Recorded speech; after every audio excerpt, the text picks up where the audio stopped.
সময় কারোর জন্য থেমে থাকে না। কেউ মরে যাবে, কেউ জন্ম নিবে, এটাই আল্লাহ তাআলার পৃথিবীর নিয়ম।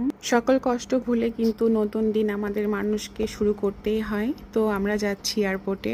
প্রবাসী কথাটা 3 অক্ষরের হলেও এর গুরুত্ব কিন্তু অনেকখানি। একটা প্রবাসী পরিবারের মানুষটাই বলতে পারবে যে একটা সন্তান, একটা হাজব্যান্ড, একটা বাবা ছেড়ে থাকাটা কতটা কষ্টের এবং যে প্রবাস করে তার জন্য কতটা কষ্টের। শাশুড়ি, আমার হাজব্যান্ড এবং আমি যাচ্ছি আমার দেবরকে নিতে। আসলে শত কষ্টর মধ্যেও কিন্তু আমার দেবরকে রিসিভ করতে যেতে হচ্ছে। আর কষ্টটা যারা ইতিমধ্যে আমার ভিডিওটা দেখেছো তারা জানো।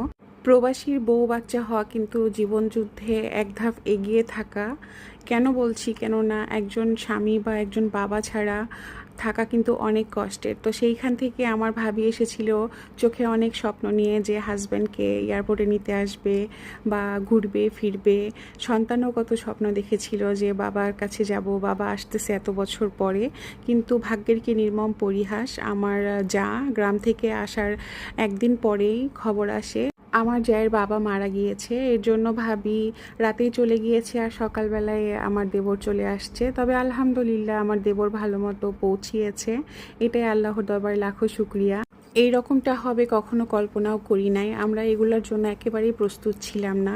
তবে আমি দেখেছি ভাবির চোখে কত স্বপ্ন ছিল ভাইয়াকে ঘিরে, কেননা এত বছর পরে ভাইয়া দেশে আসতেছে এবং একটা ছেলের যে কত স্বপ্ন থাকে যে বাবাকে ঘিরে যে আমার বাবা আসতেছে। তো সেইখান থেকে আসলে একটু শূন্যতা ছিল যে তারা ঢাকা শহরে ছিল না।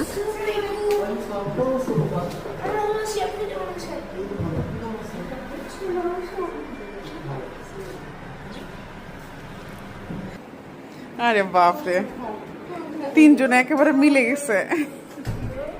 মাশাল্লাহ মাশাল্লাহ মাশাল্লাহ। আমার জান বাচ্চাটা থাকলে, রিফাত থাকলে মনে আমার সোনা জান বাচ্চা। আমার দেবর যেমন একজন স্বামী তেমন একজন পিতা। তো সেইখান থেকে আমার দেবরের মনেও হয়তো অনেক কষ্ট ছিল, কেননা ভাইও তো আসলে আশা করেছিল যে আমার বউ বাচ্চাকে আমি বাংলাদেশে ফেরা মাত্রই দেখতে পাবো। আমার যা যেদিন গ্রাম থেকে আমার বাসায় আসে তখন ভাবি একটা কথা বলেছিল যে ভাবি যেদিন আমার হাজব্যান্ড আসবে সেই দিন আমরা সবাই মিলে খাবার টেবিলে খাবার খাবো আর আপনি একটা পিকচার তুলে দিবেন, ভিডিও করে দিবেন, এটাকে আমি সারা জীবনের জন্য স্মৃতি করে রাখবো। তো ভাবির শূন্যতা আসলে আমরা কেউই পূর্ণতা করতে পারবো না। আমি আমার দেবরকে বলছিলাম যে ভাবির খুব শখ ছিল যে এই বিষয়টাকে আসলে ক্যাপচার করার, কিন্তু ভাবি নেই, এটা আসলে অনেক কষ্টের ছিল। তবে আমার দেবর যেহেতু অনেক লং জার্নি করে আসছে, প্রায় 3 দিন ধরে জার্নি করার পরে বাংলাদেশে এসে পৌঁছেছে, তো আমার দেবর